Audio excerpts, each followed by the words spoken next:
What's cracking, guys? Welcome to episode 7 of my Real Sociedad career mode. So definitely a big episode here as we're going to be getting into the winter transfer window. You'll see here first, of course, I put Gonzalo Castro on the transfer list, on the transfer market, so that way we could basically get funds for him before he starts to decrease, of course, his overall and the like, because he is basically nearing the end of his career. If we can get a decent amount of money for him and basically invest that into a younger winger, that would be tremendous for us. Of course, we already have Sisto and Lozano, but if we have one more, that would be tremendous, because I do think Sisto is more of a super sub, in my opinion. But you see, we gotten a few offers, of course, Newcastle, QPR. It's interesting to see what comes out of it. Getting a little bit more room here with Newcastle, as they are offering 7 million euros, but I do want a little bit more, basically just so I can try to get maximum value essentially from him. But of course, QPR's increased their price as well, but we'll see. It looks like we may have someone else coming in, which could really change things here. You'll see a transfer off here from the French side in Sociedad, and we definitely hope to get that 8.5. That would be tremendous steal for him, because of course there are some very good wingers that are just a few million euros above that. And you can see Carlos Vela wants higher wages, but you look at contracts. Okay, I went down his contracts. You can see here he already makes 100 million euros, and he's basically asking for the same thing, which makes no sense at all. And I honestly am not sure why I would just offer him more that same contract, because I'm not sure if it would take away from. I basically wasn't sure if it would take money from us in this season, which was probably really stupid in my part, but as you'll see later on. But we'll see here. We're getting this matchup against Celta Vigo, of course, the two-legged Spanish Cup. It's going to be very interesting, of course, to see if we can have a good run here. It will be great for our season. I think we're supposed to have a decent run in the end of it, but the main goal is Champions League, which has actually requested us from the board at the beginning of the season. So I'm going to have Kovalenko in the center attacking mid position and Canales out on the left wing. We'll see how that works here. Just want to try it out, because I know Kovalenko is a decent center attacking man. He's a big player, and he can kind of provide Mitrovic that support running in, kind of picking up on crosses with his big frame and the like. Of course, Celta Vigo has a quality team, so we really want to look out for them here. But you're going to see Kovalenko is going to get the ball, play the ball here to Carlos Vela, play it now to Mitrovic, and he's going to cut back, play the ball back to Vela, who's going to run into the box, and he's going to get taken down, as we'll see on the replay. Maybe a bit of a dive somewhat, kind of forcing the contact, you'll see, but either way it could be argued to be obstruction, but either way we'll take it. It's a penalty shot, so we'll see. Again, taking a look at the replay, it looks like he was just kind of taking the shot and bumped into him, but might have been a tackle either, but it was really hard to see just from that angle or in real time, essentially when that play was happening. But we'll have Carlos Vela taking the penalty, of course, as usual, and he drew it as well, which gives him even bigger chance for him to take it. But look at that, we get a bit lucky. The keeper guessed the right way. We have not been taking good penalties, to be honest. We're getting a bit lucky with the goalkeepers and the like, but we'll take it either way. So hopefully we can continue to move on in this game and grab some more goals. It's a good start to this matchup. Of course, we're at home.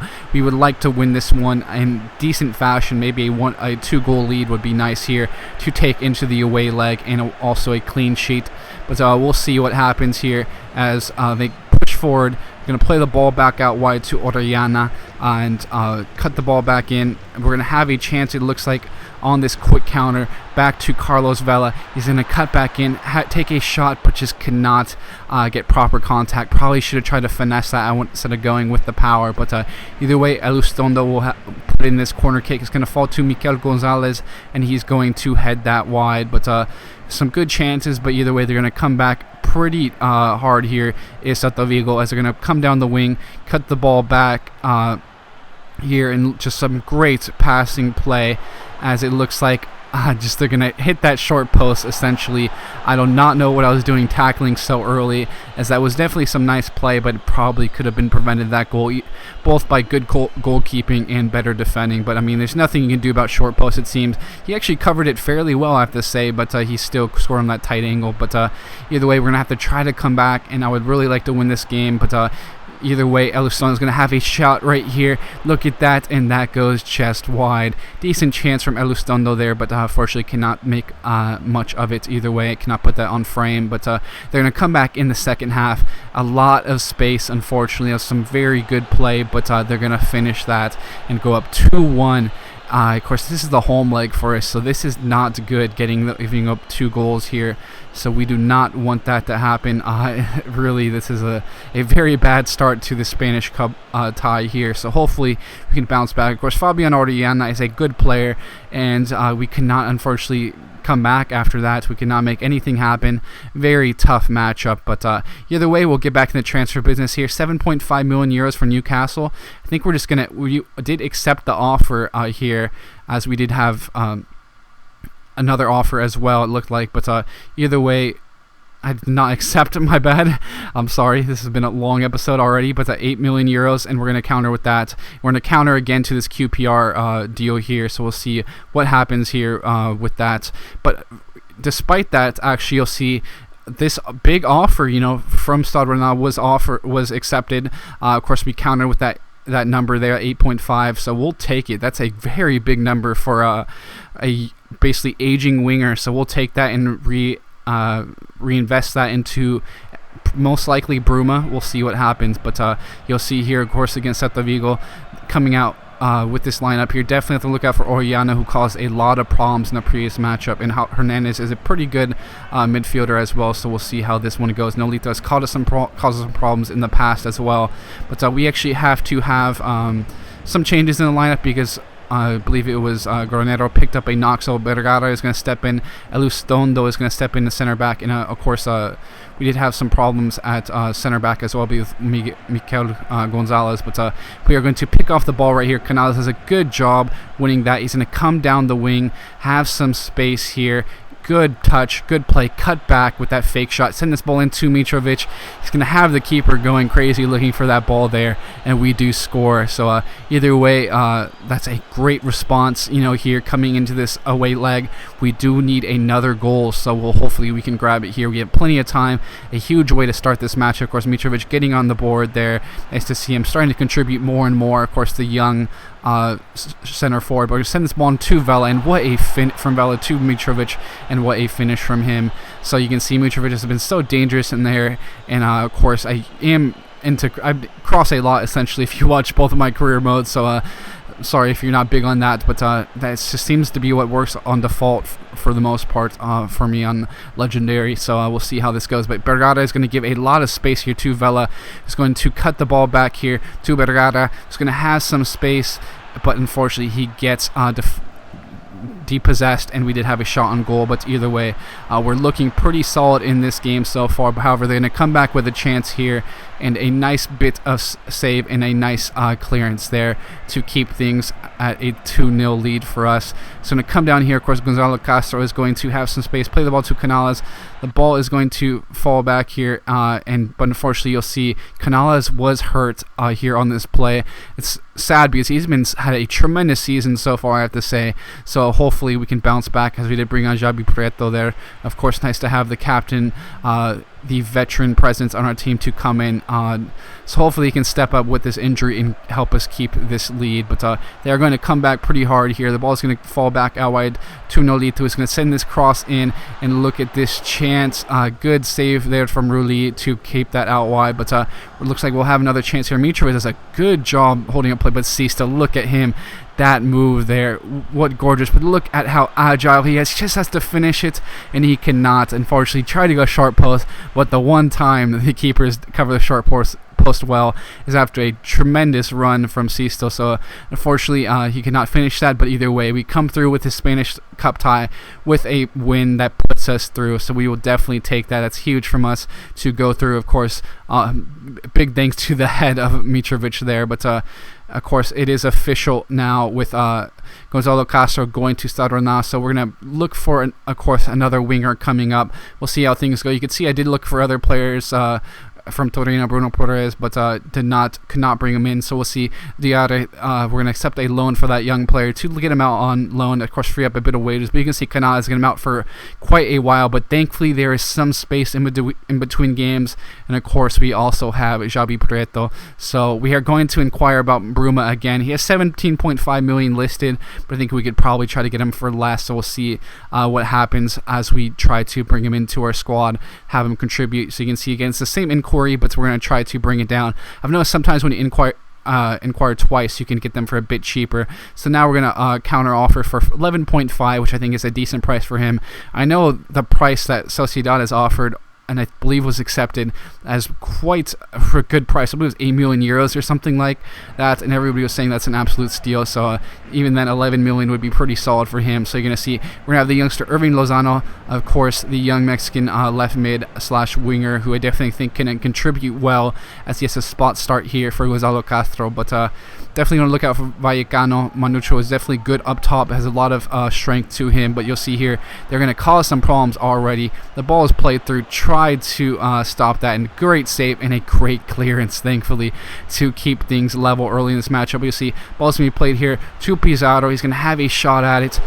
Good save. Unfortunately, could not just swing around and shoot that with Vela. I should have just taken a shot at it, and this one goes wide after just trying to blast it in when I probably should have taken that shot a lot earlier. But either way, Guarano is going to play this ball into Lozano, and look at that finish. We're going to have to watch a few replays on that because that was a gorgeous finish from the young wonder kid there, showing why I brought him in, showing why he deserves to be in this squad right now. Of course, he's going to have a lot of competition between both him, Sisto, and Lozano if we do successfully bring in, of course, Bruma. But look at that finish again. That's a gorgeous finish there.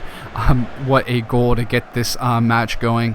But again, we should take a look at the replay again, just because that angle is tremendous. And look at that again. But not much to say other than what a wonder goal from a wonder kid. So either way, we're going to have a chance right here, it looks like. But fortunately, Manucho has tons of space. I do not know why I closed down right there. So it looks like it's going to be a big over-the-top ball played through Manucho. And look at this. Just a tremendous finish there from him. Should have done a lot better to prevent that counter. Unfortunately, that's a good play. I kind of am actually happy to see that from the computer, taking advantage of a chance like that, because honestly, even on Legendary, I don't see them taking advantage of those chances often. But so either way, we're going to have a chance here. Delabey is going to send this ball in. Look at that header from Pardo. A lot of power on that. Maybe the keeper could have been better positioned, shown better footwork to get that one, but that's a very powerful header either way. So we'll take it as we go back up 2-1 here in this matchup. But I'll be honest, this match felt like it was going to be tied. The way that they were playing, essentially, it was hard to tell, what happened. But either way, Vela's going to be through on goal. Has a big chance again here, and he's just going to be saved. Some great goalkeeping, and probably could have tried to finesse that a bit. Either way, like I was saying, this match just did not feel ours, as they do tie this one up. Unfortunately, late in the match, I wish we could have grabbed that goal right before with Vela to maybe try to just essentially put this game away, as this one does end in a 2-2 draw. Pretty disappointing considering the goal by Lozano. He probably deserved to get a win for that goal, just for that goal itself essentially, but fortunately we could not, as we do send some other young players on loan, such as Alejandro Sanz. So good to see these young players going out, just kind of freeing up the spots in the squad essentially. But Bruma here essentially for 25 million euros. 4 years. We'll have him crucial first team player, because I do think he's going to step in right away over Lozano despite his big goal, but we'll see how that goes, because I definitely think Bruma or Lozano, either one of them, contribute a lot more. But Lozano has not been consistent as I've liked, to be honest, and neither has Sisto. He's been a better bench option. Sisto and Lozano has been kind of off and on with some of his performances, but we'll see how things go. Sitting in a basically completely second-string squad, you'll see Kovalenko, Elustondo, Berrara, Finbogason, Lozano, Yuri Salua. Of course, other Elustondo, who plays center back and right back, Arslogegi, and our backup keeper. So we'll see how this goes here as we are playing Ude Las Palmas, of course, the second division side, and they do grab a strange first goal, but hopefully we can bounce back. This is an away fixture, so we just grab a goal, even then, tie things up away. That would be nice, to grab a result that away from home. But either way, we would have liked a better start to this matchup and prevented that goal from happening. But you'll see Irving Lozano, of course, trying to come back from that good performance in the last matchup. He's going to have some space here. Look at this, and he's going to get taken down. It looks like we're going to have a chance. Sisto's going to pick up the ball. He's going to finish that. So, of course, Lozano had a very solid run. Unfortunately, could not hold on for that last basically go on goal. Sisto takes advantage of it either way, so we'll take that. But Elustone is going to push up, play this ball through to Sisto. He's going to cut back, and he's going to finish that, showing his agility, acceleration, and the great goal-scoring ability. So great to see him contributing for our side. Of course, has been that super sub, has had some big games, but has not had that consistency when he's gotten a full 90. So it's nice to see him doing it, even if it's against lower competition. Hopefully he can start to carry this over when he does get a chance against bigger sides. And that is how the game would end. 2-1 lead going home is definitely great. I think we can put in a backup squad again against them, which is great. So rest some of our players. Of course, we do accept this offer for Bruma here, so we'll see how things go. Definitely not sure if we need to make any other changes, make any other signings, but again, we'll see. There's an offer here for Carlos Vela, and we may be forced into accepting this essentially. As you can see, some offers from Bayern and Barcelona, so it's definitely a big saga. And I was confused at first. Why did this happen? We'll go to player conversations, request to be transferred. We'll have to go back to it again. I can't stay at this football club any longer. He wants to be sold, so we'll see what happens here. Unfortunately, we may have to sell our best player. Hopefully, we're not forced into it. If I can just get through this winter transfer window, be able to offer him a bigger wage, that would be great, because as you can see, we cannot offer him anything. I was holding off so we could essentially make that transfer for Bruma, so I wasn't sure if it would affect us in any way, especially because, the signing bonus and the like, but I don't know why I was thinking that. Hopefully it doesn't come back to bite us eventually, so I do not want to have to give away Carlos Vela, because he's such a tremendous player for our side. So hopefully a big mistake by me doesn't backfire. We'll see how it all goes in the next episode, guys. As of course, basically leave some suggestions and stuff if you think I should do anything else in this transfer window. Not sure if there's much else going on, but of course we're leaving with this cliffhanger. Guys, what's going to happen with Carlos Vela? Stay tuned, guys. Find out in the next episode, and I'll catch you guys later.